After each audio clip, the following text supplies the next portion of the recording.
Hola, buenos días. Mi nombre es Manuel Vera. Soy médico residente de psiquiatría del adulto en segundo año. Y hoy, después de las dos ponencias anteriores que hemos presenciado, que tienen que ver con el pensamiento filosófico y cómo este nos ha influenciado en nuestra práctica clínica, ¿cierto? En nuestro quehacer como futuros psiquiatras. Parte de los contenidos que tienen que ver con el área de la filosofía y la psiquiatría y la fenomenología, que ya lo hemos visto, tienen que ver con la intención de poder llevar el pensamiento filosófico a la vida cotidiana, poder comprenderlo desde también nuestro quehacer clínico, y es por eso que hoy día les traigo a colación el pensamiento de un filósofo chileno, de Humberto Giannini, ¿ya? Basado en un libro de varios que nosotros hemos revisado durante nuestra formación, llamado La metafísica eres tú. Y como primera instancia poder hablarles de Humberto Giannini, ¿ya? Humberto Giannini Iñiguez, ¿ya? Él es autor de numerosos libros que desde la reflexión inspirada a partir de otro filósofo, que es Enrico Castelli, han manifestado un pensamiento original que no reconoció capillas intelectuales, sino que un sincero amor a la verdad, ¿ya? Él es San Bernardino de nacimiento, él nació el año 1927, falleció hace unos pocos años también, hay que decirlo, y se crió en Valparaíso, principalmente.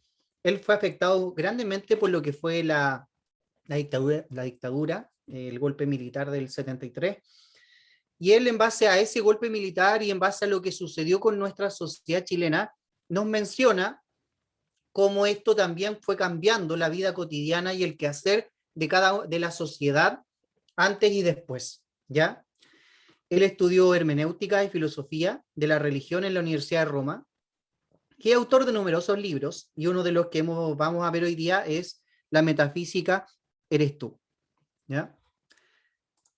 Bueno, y este es el temario que vamos a ver hoy, el temario que tiene que ver con este libro y cómo vamos a tratar de llevar estos pensamientos a nuestro quehacer cotidiano.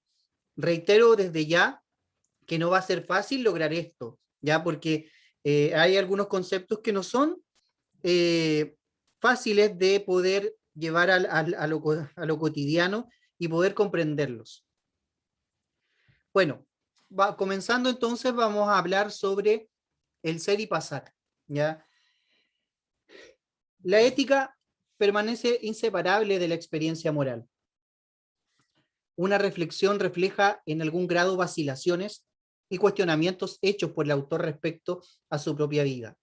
Él habla de que con el golpe militar hubo un quiebre de la comunidad, ¿ya? En lo práctico.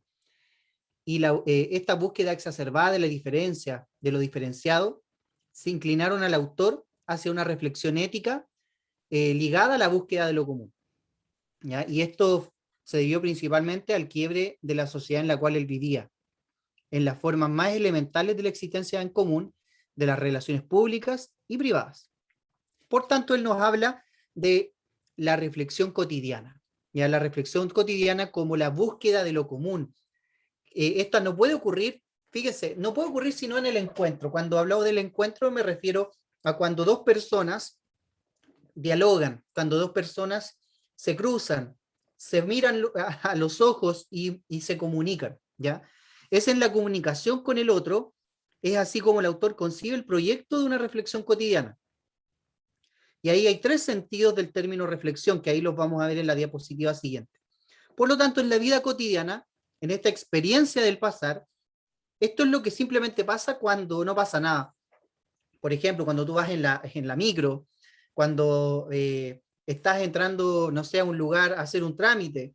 Claro, son lugares en los que uno puede decir aquí no pasa nada, es la rutina. Pero en esta vida cotidiana nosotros nos encontramos con el otro. Entonces, la preocupación del autor fue recalando concretamente en cosas como esta, en la necesidad de reencontrar ese espacio común que en esas últimas décadas se nos ha venido perdiendo. Esos espacios donde no pasa nada, en donde ya no nos encontramos con el otro, en donde ya no nos miramos a los ojos. A eso va el autor con este libro. recuperar los espacios entonces, entendiendo el territorio de la cotidianeidad. Y este punto de partida se da porque hay un deterioro del espacio público en beneficio del espacio privado. Ya cada vez las personas valoran más su espacio privado, pero en ese espacio privado no queda un espacio para compartirlo con los otros. Y es ahí donde hay tres sentidos del término reflexión, ligados indisolublemente, cada uno y en su unidad, a la existencia humana.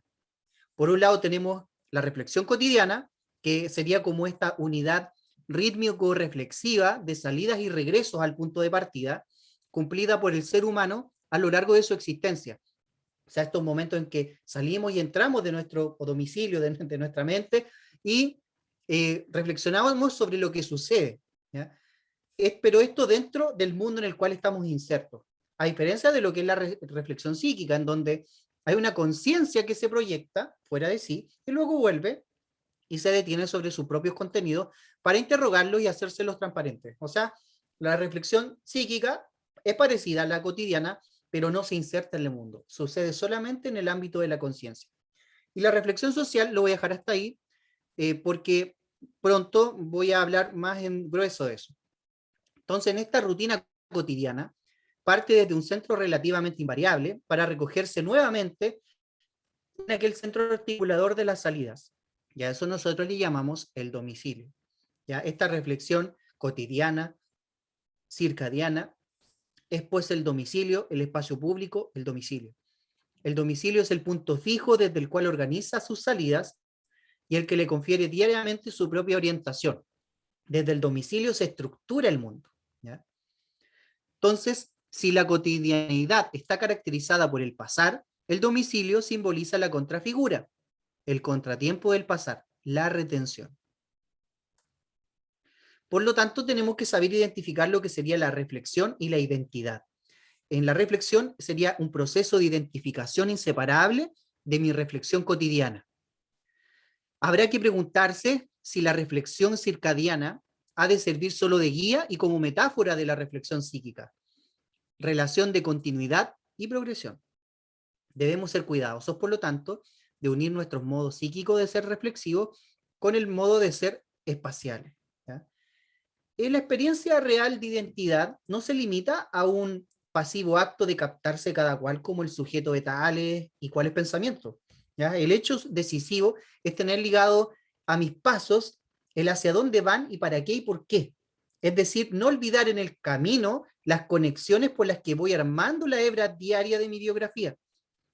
O sea, no ir caminando en el transcurso de mi vida sin poner atención a qué cosas han ido ligándose a las decisiones y a las acciones que han llevado mi vida. Perdón.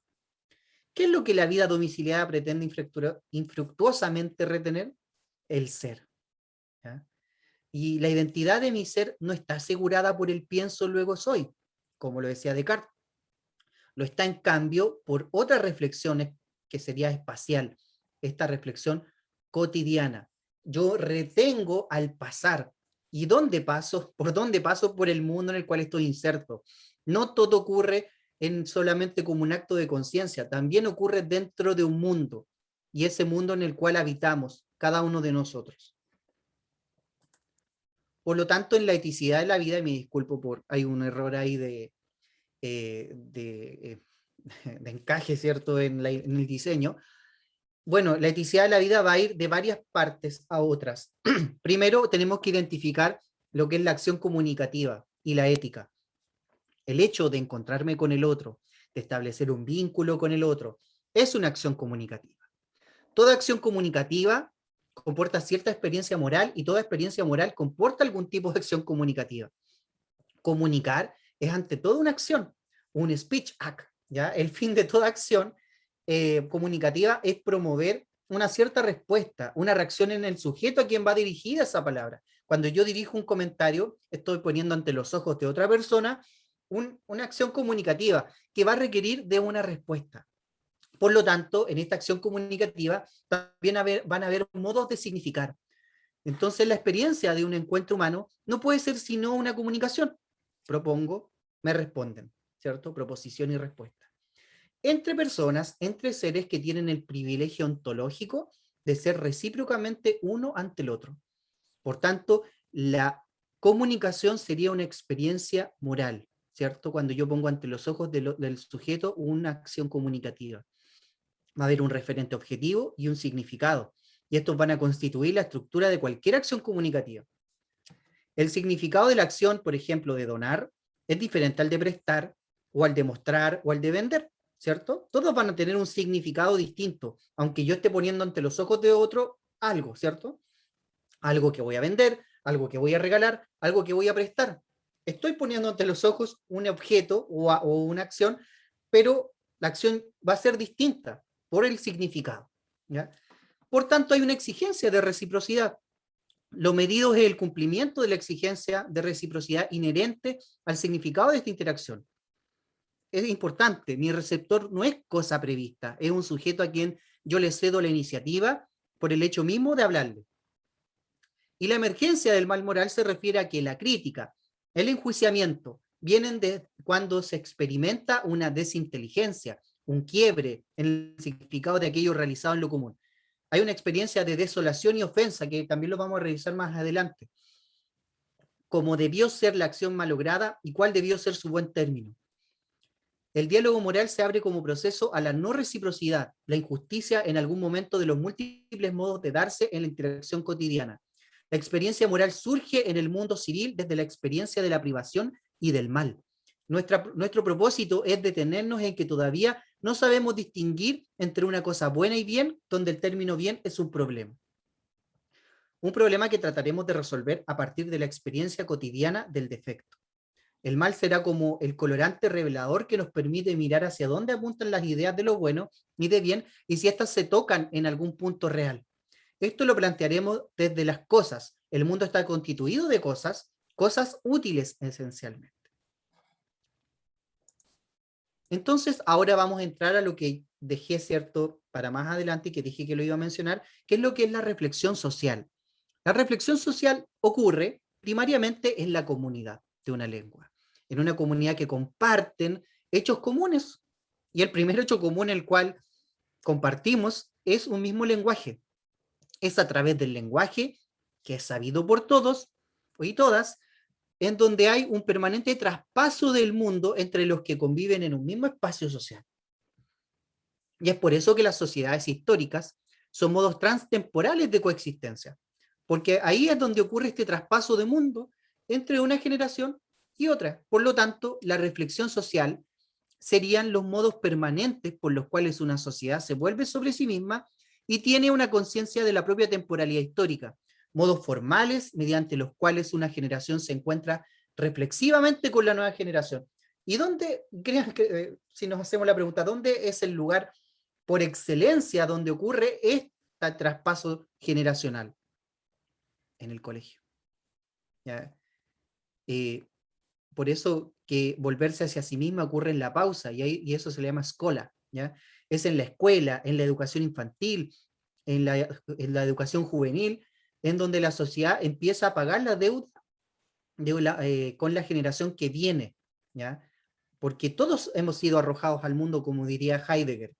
Una sociedad que agota su tiempo de reducir la escuela a modo de ganarse la vida. Una sociedad marchando con los ojos cerrados hacia donde lleva el mercado, termina siendo la negación de una sociedad histórica. Y díganme cuán verdad es esto, de que gran parte de nuestros colegios, de nuestras escuelas, de nuestra educación, se ha transformado solamente en modos de aprender de cómo ganarse la vida, pero no en un traspaso cultural de una reflexión social que va desde una generación a otra.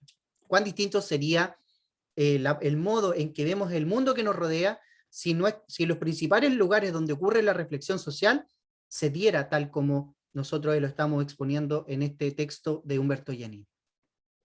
Por tanto, aquí hay un grado de pertenencia, ¿cierto? Y en la pertenencia nosotros podemos identificar dos términos que no son lo mismo. Uno es tener y lo otro es poseer. Y tiene mucho que ver con la retención, porque yo puedo tener y ser, soy lo que tengo. Aquello que tengo está amarrado más a lo que retengo que a lo que soy capaz de llegar a ser. La retención, como bien habíamos dicho anteriormente, está ligada a la vida del domicilio, porque lo volvemos materia disponible para nosotros. La pregunta es por la posibilidad de una apropiación real de mis pertenencias. Y ahí está el tener versus poseer, porque yo puedo tener hambre, por ejemplo, pero yo no puedo poseer el hambre. En la posesión se entabla un vínculo mucho mayor con aquello que se posee. Y por tanto, yo no poseo, a ver cómo lo digo, no poseo sino lo que domino. Y este dominio es en dos sentidos simbióticos, hacia el otro ser y hacia mí mismo, donde ambos se vuelven instrumentos de un acto superior. ¿Ya? ¿A qué me refiero con esto? Que no se posee sino lo que en algún sentido se domina. Un conocimiento, una lengua, un secreto de un arte, una habilidad. Sin embargo, el dominio implica una noble contradicción, por ejemplo. El artista logra la posesión en el ejercicio de una actividad que, emigrando el centro del otro ser, exalta las cualidades y virtudes potenciales de ese ser, y a su vez exalta la propia condición de artista. Así ambos se vuelven instrumentos de un acto superior. Y sin esta simbiosis, no hay posesión alguna, sino modos de tener y de retener. Y para que esta pertenencia pueda ser útil y pueda ser como la estamos exponiendo acá, también tenemos que entender algunos conceptos como el de dominio y técnica, como el de espacio externo y pertenencia, y como el mundo humano. Y aquí yo voy a referirme brevemente a que en el dominio y técnica, en una sociedad o cultura técnica como la actual, puede poner en peligro la humanidad, en la medida de que se olvida el fundamento. ¿A qué me refiero con esto? De que, claro, nosotros sabemos usar un celular, por ejemplo, pero ¿sabemos cómo se hizo ese celular? Si nos pusieran en una sociedad de hace 500 años antes que nosotros, y nosotros llegáramos y dijéramos, oye, yo vengo del futuro, y en el futuro hay esto, esto, esto y esto. ¿Qué va a ser lo primero que me van a preguntar? Oye, ¿cómo funcionan? ¿Cómo se hace? Ah, bueno, es que yo sé cómo hacerlos andar, pero nunca me pregunté cómo hacían los celulares o cómo hacían las linternas o cómo creaban las baterías. Yo las usaba, yo las tenía y las usaba, pero no las dominaba. Y eso es lo que está pasando hoy en día con nuestra sociedad. Y es importante mencionar, ¿ya? El mundo humano habitamos espacios que se anuncian a lo lejos, ¿ya?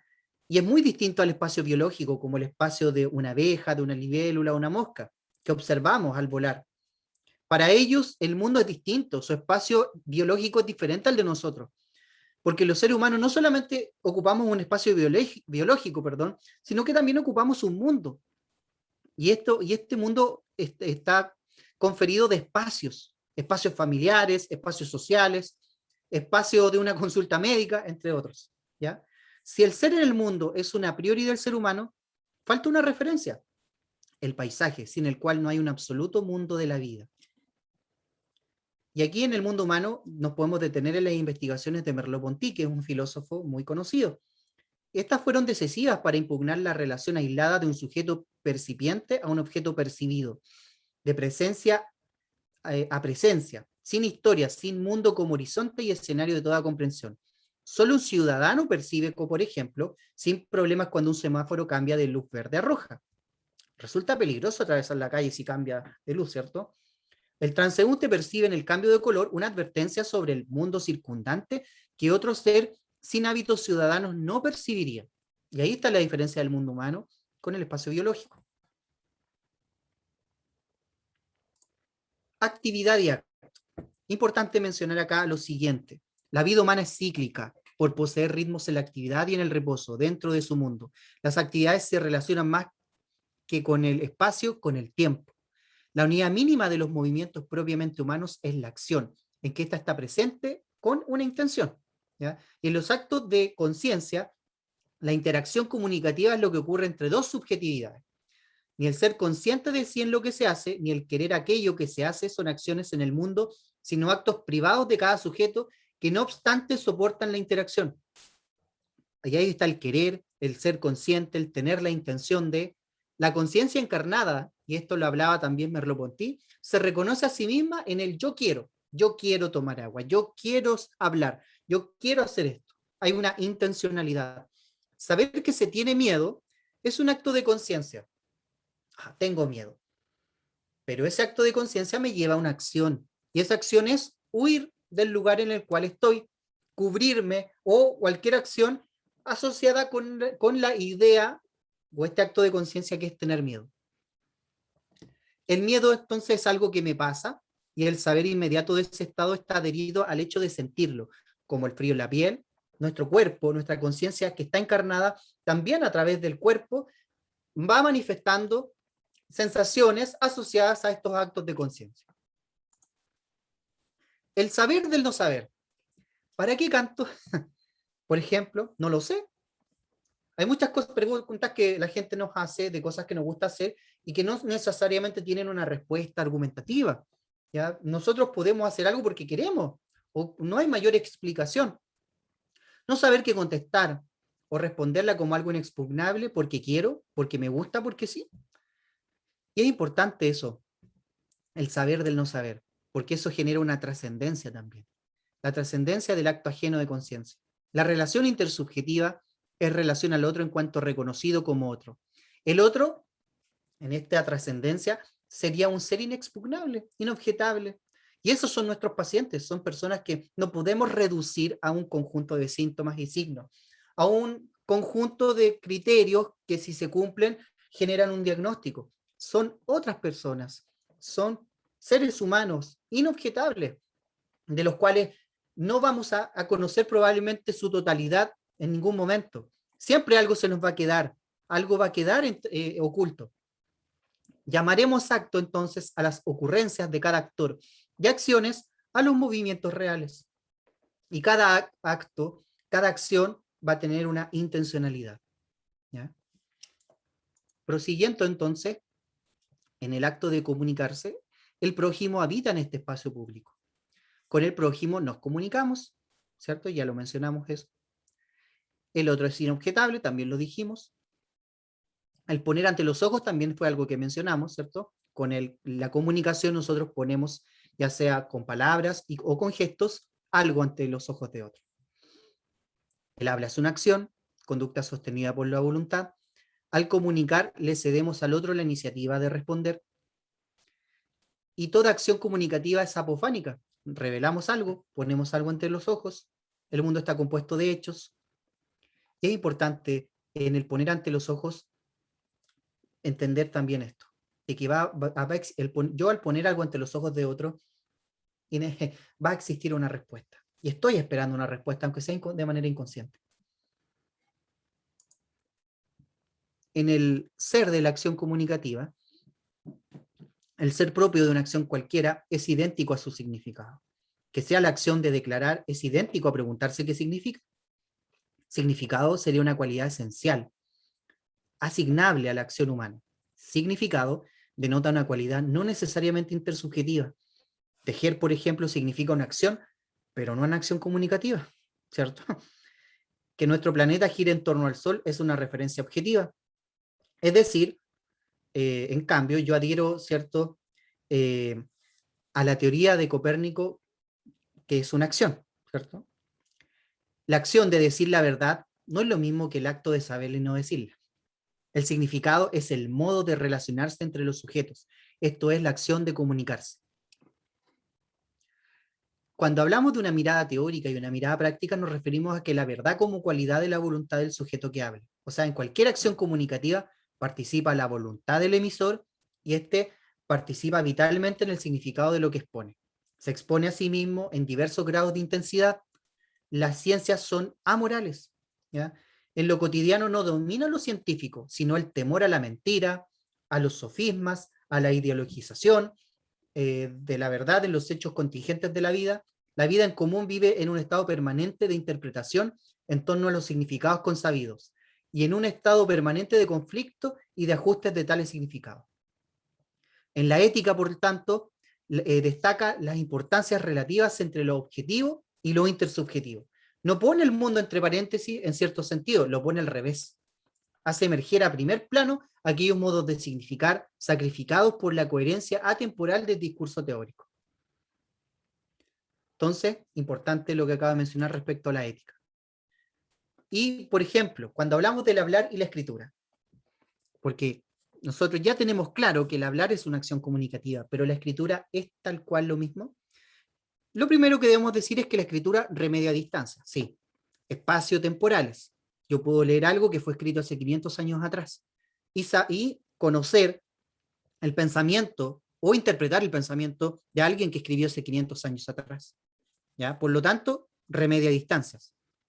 Y esta distancia sería una distancia metafísica inclusive. La distancia temporal en la escritura se presenta como un fármaco contra la distancia que pone el tiempo. Hay una distancia también social que vence la escritura, como entre lo público y lo privado. Los medios escritos y audiovisuales también nos ayudan a saber lo que pasa en cualquier parte del mundo en estos momentos. El problema es que, ¿quiénes son interlocutores válidos? Todo lo que se escribe es verdad, todo lo que vemos en los medios de comunicación es verdad. Y en relación a la distancia metafísica, nos referimos a la máxima proximidad que puede existir entre dos seres al ser el uno ante el otro.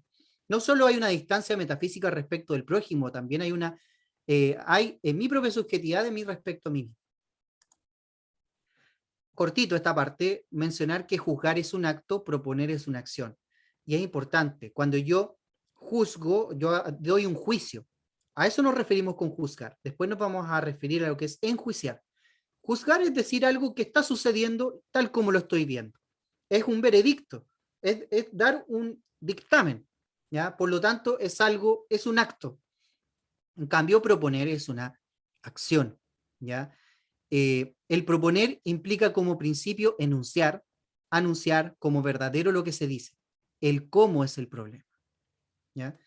Y es importante, entonces, que en la cultura, por ejemplo, romano clásica, juzgar era un acto jurídico religioso.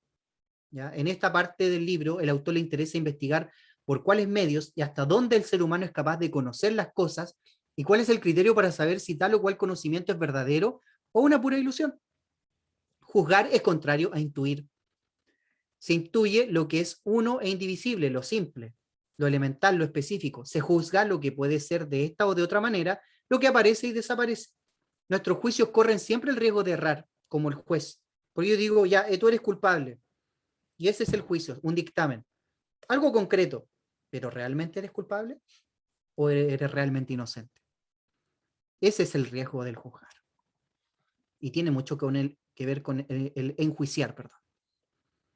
Y eso es lo que vamos a ver ahora a continuación. Antes de eso, mencionar lo que es el diálogo. El diálogo no es lo mismo que una conversación. ¿Ya? No es lo mismo que en la vida corriente conversar con alguien, con el vecino, o una conversación de WhatsApp, o una conversación en la calle. No es lo mismo. En el diálogo tienen que haber fuerzas contrapuestas. El diálogo es convocado a raíz de un problema que se percibe en una tarea común en que hay intereses e ideales comprometidos.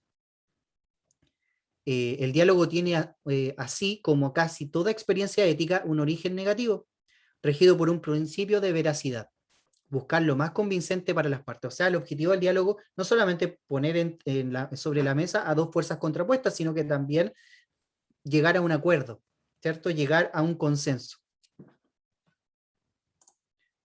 Y es por eso que en el diálogo pueden darse distintas situaciones. Primero, ¿cierto? El Estado de Derecho es un proceso con avances y retrocesos. En este proceso, el diálogo social se antecede a sí mismo. Y hay un diálogo que se produce en las instituciones educacionales, el diálogo generacional, el diálogo, el encuentro, la reflexión social, como les comentaba. Pero en el diálogo también puede ocurrir el fenómeno de la ofensa, ¿cierto? El diálogo moral gira en torno a la ofensa, la experiencia moral y la experiencia sensoperceptual de la cual habla la epistemología.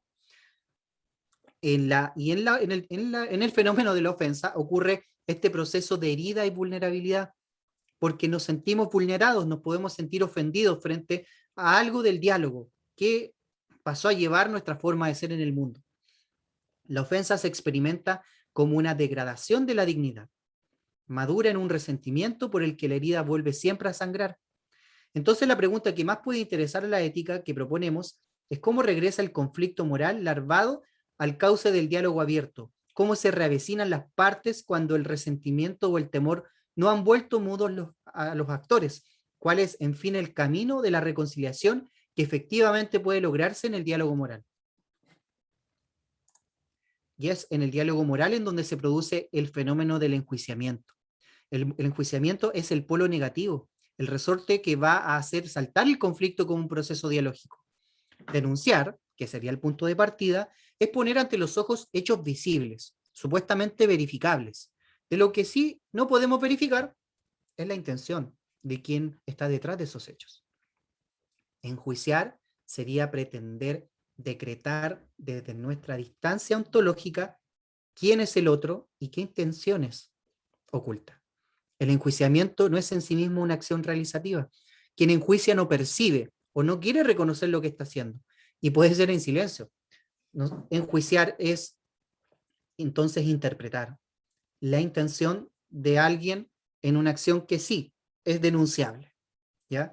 Entonces es importante mencionar este aspecto porque se da en todo orden de cosas. Por el hecho de movernos y actuar, estamos expuestos a la interpretación de los otros. Ya el hecho de salir afuera de mi casa, estoy expuesto. El hecho de ir al trabajo, el cómo saludo, el cómo me expreso ante mis pacientes o ante los otros, ya estoy siendo expuesto a la interpretación de los demás. Es en esta relación donde surge el mal como un efecto o como fruto de tales o cuales intenciones. Tú me estás enjuiciando. ¿Qué se quiere decir con eso? Que estás interpretando una acción mía concreta sobre la base de una idea negativa que tú tienes de mí. Pueden nacer de un gesto, de una palabra, de una conducta que parece tener alguna disposición adversa al otro.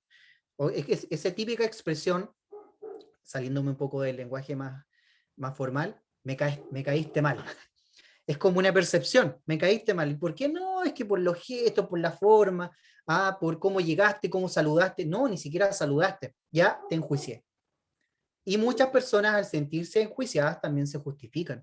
Y se justifican incluso antes, incluso de saber si están siendo enjuiciadas o no. Importante también mencionarlo.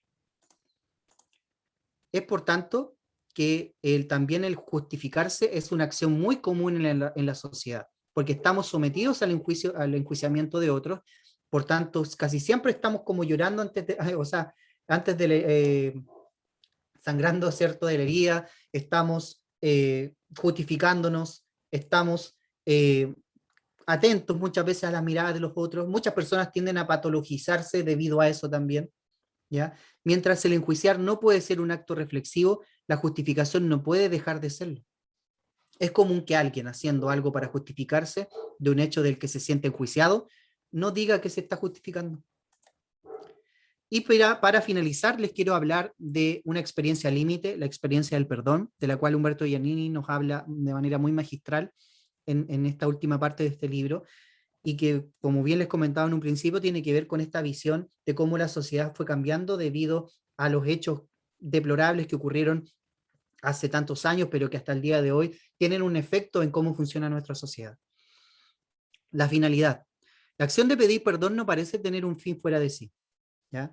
Pedir perdón a cambio de algo distinto del perdón mismo es falsificar la relación que se pretende establecer. Quien pide perdón lo único que espera es ser perdonado, nada más. Y eso debiese ser la finalidad de pedir perdón. O sea, eh, ¿para qué se pide perdón? ¿Cierto? Esa es la pregunta. ¿Tiene sentido esta pregunta? La verdad es que no mucho sentido tiene, porque el que pide perdón es para ser perdonado, nada más. Considerando que el perdón que se pide es una acción, pero que no se hace para obtener una cosa, la pregunta que nos queda contestar, ¿qué es lo que mueve a pedirlo? ¿Por qué lo hacemos? El perdón y lo justificable. Se pide perdón por un perjuicio causado, por algo que yo hice, de lo que somos autores. Hay dos modalidades por las que se expresa, ¿cierto?, el pesar que acompaña a este reconocimiento. La primera es pedimos perdón cuando por una torpeza perjudicamos a alguien, cuando no fue por nuestra intención, y así lo sentimos, pero sí ofendemos a alguien, sí perjudicamos a alguien. ¿Y ante quién debemos pedir perdón? Es ante quien ofendimos. El otro no es un cualquiera. El ofensor intenta mostrarse en transparencia y plenitud ante la mirada del otro, y que el otro pueda percibir y darse cuenta que en el ofensor hay un arrepentimiento y hay intenciones de reconciliar y de unir las partes, y de que pueda comprender que hay un pesar de haber ofendido al otro. Por eso que el otro no es un cualquiera. Pero, ¿qué pasa cuando él no es justificable? Cuando no fue sin querer queriendo, como se dice. Y ahí es donde alcanza su tensión más dramática el acto del perdón. El ser que se niega a sí mismo en la acción de pedir perdón va a pender justamente en su integridad de ser de la voluntad donante del ofendido. Pero este es solo el inicio de un proceso que eventualmente terminará en el evento misterioso del perdón que se da. El perdón que se da, por tanto, el perdón proclamado con la voz es una acción de mi voluntad que se arroga un empeño que no está en condiciones de asumir. Cuando yo digo te perdono, estoy prometiendo. Giannini nos decía que el perdón es como una promesa, es más bien una promesa de algo que va a suceder, que te estoy diciendo, bueno, te perdono, pero eso no quiere decir que hubo un borrón y cuenta nueva, sino que te estoy prometiendo que voy a hacer el esfuerzo de poder olvidar esto o de poder superar esta situación, aunque no la puedo olvidar, ¿ya? Es importante mencionarlo, porque es una difícil promesa y puede que la ofensa pueda salir en momentos del futuro, en cuando haya un desencuentro entre las dos partes nuevamente. El perdón que se da no es un olvido, es un olvido programado. El perdón solo puede otorgarlo el ofendido. El perdón que se da ocurre con esfuerzo y dolor. El perdón simplemente ocurre, pero entonces si ocurre es posible. El perdón que se da y se recibe terminan siendo actos de condonación que ocurren en el dolor compartido. Por tanto, a eso nosotros es lo que llamamos el reencuentro. Y es lo que Giannini trataba de mencionarnos. Pero ¿qué sucede cuando el reencuentro no es posible? ¿Qué sucede cuando, qué pasa cuando el ofensor no pide perdón o no se siente arrepentido o no siente pesar por el mal que le hizo al otro? ¿Existirá un perdón que se da en ese caso? Esa es la pregunta que les dejo planteada y que podemos entablar en la conversación en base a las diferentes visiones que existen. Esta es la visión que nos ofrece Giannini, pero es una visión que también nos plantea varias preguntas.